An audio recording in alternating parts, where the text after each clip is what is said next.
한반도 평화 프로세스 재가동 어떻게 할 것인가를 논의하는 자리를 마련을 했습니다. 민주평화통일자문회의 민주평통 주최입니다. 정세현 민주평통 수석부의장님, 그리고 문정인 대통령 통일외교안보특보님, 그리고 이종석 전 통일부 장관님 함께 모셨습니다. 사회를 맡은 저는 KBS 남북교류협력단의 송현정 기자입니다. 코로나19로 인해서 국제 질서가 변화하는 부분, 이것이 한반도 이슈에 미칠 영향들을 잠시 짚어보고, 그리고 나서 한반도 평화 환경을 진단을 하고 본 주제일 한반도 평화 프로세스 재가동을 위해서 남북관계는 어디서 어떻게 돌파구를 만들어야 될 것인지 그 해법을 모색하는 방안을 좀 질의를 드리도록 하겠습니다. 그리고 나서 북미 관계와 비핵화 협상 전망에 대해서 여쭙는 순으로 오늘 진행을 하도록 하겠습니다. 일단은 코로나19 사태가 세계를 앞으로 크게 바꿀 것이다, 여러 면에서 이런 관측에는 정도 차이는 있겠지만 다들 동의는 하실 거고요. 우리는 여기서는 국제 정치 측면에서의 변화, 어떤 변화가 생길 것인지를 조금 짚어봐야 될 것 같은데, 이 질문은 아무래도 이제 문 특보님께 시작을 해야 될 것 같고요. 글쎄요, 코로나 바이러스 사태가 국제 정치사적인 측면에 봤을 때 상당히 중요한 영향을 가져올 것은 분명하다고 봅니다. 그러나 단선적으로 세계 질서가 어떻게 될 것이냐라고 규정하기는 어렵겠죠. 하나는 많은 분들이 걱정하는 것은 코로나 사태가 결국 세계화의 어두운 단면을 보여준 것이기 때문에 결국 이번 결과로 전 세계는 하나의 새로운 중세, New Medieval Age라고 해서 새로운 중세로 갈 것이다. 나라마다 성곽을 쌓고 세계화를 거부하고 그리고 자국 중심적으로 갈 것이다라고 하는 그런 주장을 하는 사람도 있고요. 코로나 사태라고 하는 것이 아직은 결과를 모릅니다. 이런 것들이 어떤 방향으로 가게 할지. 그래서 완전히 자국 중심적으로 갈 수도 있고, 그 과거의 현상 유지가 그냥 이루어질 수도 있고, 오히려 중국에게 힘이 실릴 수도 있고, 아니면 이번 기회를 통해서 각국의 정치 지도자들이 개과천선해서 국제 공조를 통해서 인류 문명을 살리고 인류의 인간 안보를 살리자라고 하는, 이렇게 나갈 수도 있기 때문에 단정하기는 어렵지만 제 개인적 시각으로는 아마 코로나 사태가 거두어지면은 현상 유지가 계속될 것 아니냐. 미국 중심의 G2의 소위 경쟁과 협력 구도라고 하는 게 계속될 것이고, 그러나 하나 분명한 거는 결국 국제사회가 자국 개인 이익보다는 국제사회가 결국에 공동 노력을 하지 않으면 이런 사태를 극복하기 어렵다. 그래서 지금 거의 전 세계적 차원의 전염병인 팬데믹, 그 다음에 기후변화 문제, 이런 것들은 아마 새로운 어떤 반성과 성찰이 있지 않을까 생각이 됩니다. 일단 제 생각에는 그 안전보장, 안보 관점에서 보면은 이제 국가 안보, 나아가서 국제사회, 지역 안보라든가 글로벌한 그런 안보, 이 관점에서 지금까지는 안전보장이 군사 분야 중심으로 우리가 포커스를 맞춰서 봤고, 그런 걸 중심으로 해서 국제사회가 움직였다면은 어쨌든 간에 코로나가 우리한테 보여주는 거는 이제 신안보라고 하지 않습니까? 그러다 보니까 사실 이제 기후 문제가 대두되면서 신안보에 대한 그런 나름대로의 그 문제의식이 커졌는데, 이번에 코로나 사태를 보면서 역시 군사안보, 군사적 측면의 안보 이상으로 그거 못지않게 큰 것이 결국은 이제 전염병이나 이런 것들을 어떻게 막아내느냐, 기후나. 이러다 보니까 결국은 우리가 안보에 대한 의제 설정이 과거의 군사안보에서부터 신안보로 상당히 많이 전환될 가능성이 있다. 물론 전통적인 군사안보에 대한 논의가 약화되지는 않겠지만 아마 국제사회에서 그거 못지않게 신안보에 대한 논의가 나올 수 있고, 이런 것들 속에서 이제 아마 우리는 이제 도전과 기회를 같이 맞이할 것 같아요. 국제사회라는 것이 이미 얽혀져 있고, 그 다음에 그에 현재 존재하고 있는 다양한 교류, 교역 질서를 무너뜨리고는 발전해 나갈 수 없기 때문에 신안보 관점에서의 국제협력, 이게 아마 상당히 중요한 이제 과제로 떠오를 것이다. 이렇게 떠오르게 됐을 때는 아마 동북아 수준에서 본다면은 결국은 동북아에서, 특히 한반도에서는 기본적으로 지금 오로지 핵 문제 하나, 핵 문제 일변도에 의제 설정이 돼 있어요. 안보 분야에서. 여기에 일종의 약간의 변화 같은 걸 갖다 우리가 지금 찾아낼 수 있다. 다시 말하면 신안보 협력이라는 것이 당면한 아주 중요한 협력 과제에서 제시되어 있기 때문에 이런 그 변화, 의제 전환의 가능성 같은 걸 보면서 또 이거 뭐 나중에 얘기할 거지만 우리가 이걸 이 기회를 잘 포착하는 게 중요하다고 봅니다. 그런 점에서 역시 코로나 사태 이후는 조금은 달라질 것인데 달라질 부분이 바로 신안보 분야다 이렇게 생각이 됩니다. 국격은 되게 경제력 그다음에 군사력으로 결정이 됐는데 이번에 보니까 군사력보다도 어떤 점에서는 더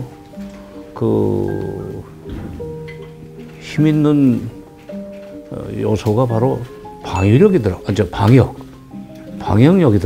그러니까 지금 이번에 이 코로나 바이러스 감염증으로 인해서 코로나19로 인해서 사망한 사람의 숫자가 벌써 지금 20만 넘었다고 그러죠.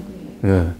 대포나 무슨 뭐 핵폭탄으로 그 이상의 살상자를 낼 수 있지만 소리 없이 많은 사람을 이렇게 죽게 만드는 그 병에 대한 방역, 이게 앞으로 나라를 운영하는 데 있어서도 개별 국가들의 운영 면에서 굉장히 이제 비중이 높아질 것 같다. 그러니까 국방비 못지않게 지금 이 방역 관련 예산, 보건의료 쪽에 신경을 써야 되는 시대가 이제 되지 않았느냐. 이번에 그것을 예고해 준 것 같아요. 코로나 바이러스가. 그리고 이걸 계기로 해서 한국의 지금 국격은 불행을 딛고 일어서는 과정에서 국격이 굉장히 높아졌죠. 미국 대통령이 우리 대통령한테 코로나 19 관련해서 무슨 진단 키트를 보내달라든지 여러 가지 최상의 모범 국가라는 식으로 칭송을 하는 그런 식으로 되고, 뭐 미국 대통령뿐만 아니라 여러 나라에서 도와달라고 하는 걸로 봐서는 이제 한국의 위상이 이번에 상당히 올라갔다. 그러니까 이번 코로나 사태가 가져온 게 경제 위기를 가져왔다는 거예요. 결국 모든 국가가 양적 완화를 통해서 재정 적자를 감수하면서도 엄청난 돈을 지금 시장에서 풀어놓고 있다는 거예요. 그러면 눈에 딱 보이는 것은 결국 재정 적자로 갈 수밖에 없고, 재정 적자를 가게 되면은 기존 예산을 재조정할 수밖에 없거든요. 그 결과 나라마다 국방비를 재조정할 수밖에 없고, 그러면 그것이 간접적으로 군비 경쟁을 완화시킬 것이고, 이런 걸 통해서 협력 구도로 갈 수 있다라고 하는 것은 아마 지금 어려운 상황 속에서도 새로운 희망을 보는 건데, 문제는 이제 그거를 오히려 근데 역으로 생각할 수 있는데, 상황이 어려워지면 결국에 포퓰리즘이 생기게 되고, 포퓰리즘이 생기면 외부의 위협을 인위적으로 만들 수도 있거든요. 이런 것들하고 어떻게 소위 모순 관계는 생기지만은 전반적 구도로 봐서는 결국 나라마다 국방비에 많은 돈을 쓸 수가 없고, 이런 것들이 새로운 평화의 가능성을 보여주는 것 아니냐 하는 그런 느낌도 들어요. 상황이 어려워지면은 포퓰리즘이 등장할 가능성이 크잖아요. 근데 저는 현재까지 이 코로나 사태가 어쨌든 간에 우리에게, 인류에게 많은 지금 불행을 좀 안겨주고 있지만, 그 중에 하나, 그래도 그 부정 속에서 긍정적 요소가 하나 있다면 그 중에 하나가 어떻게 본다면은 지금 우리가 현대에 와서, 특히 아주 최근에 와서 가장 많이 당황스럽고 당면하는 국제적인 상황이 뭐냐면은 포퓰리스트들이 사실은 정권을 잡고 있다는 거예요. 잘 들여다보면은 그런 식으로 포퓰리즘에 기초해가지고 나라를 끌어왔던 지도자들이 대개 지금 방역에 실패하고 있습니다, 지금. 뭐 제가 굳이 얘기 안 해도. 그러다 보니까 이 코로나 사태가 포퓰리즘의 후퇴를 일단은 나름대로 이렇게 사람들이 자기 성찰할 수 있는 그런 나름대로 그 기회를 주지 않을까. 그러나 이제 그럼에도 불구하고 경제 상황이 어려워지면은 포퓰리즘이 등장할 수 있는 위험성은 있지만, 일단은 현재 포퓰리즘의 후퇴가 결국 있지 않을까 하는 기대를 해봅니다. 그 하버드 대학의 조셉 나이 교수가 국가의 힘이라고 하는 것은 하드 파워, 그러니까 경제력, 군사력, 과학기술력만 갖고 되는 게 아니고 소프트 파워가 필요하다. 그 국가의 매력이 있어야, 그 정통성이 있어야 국가가 영향력을 많이 행사할 수 있다고 그랬거든요. 근데 그것이 뭐에 달려 있느냐? 스마트 파워. 얼마나 국가가 스마트하게 정책 결정을 하고 그걸 효과적으로 집행하느냐는 거거든요. 한국이 보여준 것은 결국 스마트 파워, 국가와 국민들이 합심해서 코로나 바이러스 위기를 효과적으로 대처해서 극복했단 말이에요. 그리고 방역과 검역과 뭐 전수조사 포함해서 모든 부분에 새로운 어떤 지평을 열었거든요. 그게 국제 표준을 대한민국이 만든 거예요. 근데 그것이 뭐 결국 정부, 의료계, 시민들이 합심해서 만들어 놓은 하나의 스마트 파워란 말이에요. 근데 그 스마트 파워가 우리 정세현 부의장님께서 말씀하시는 우리의 소프트 파워를 올려준 거예요. 우리 대한민국의 매력을 올려줬고 국제사회 인정을 받고 지금 이 분야에 있어서는 대한민국의 한마디가 가장 중요한 상황이 됐거든요.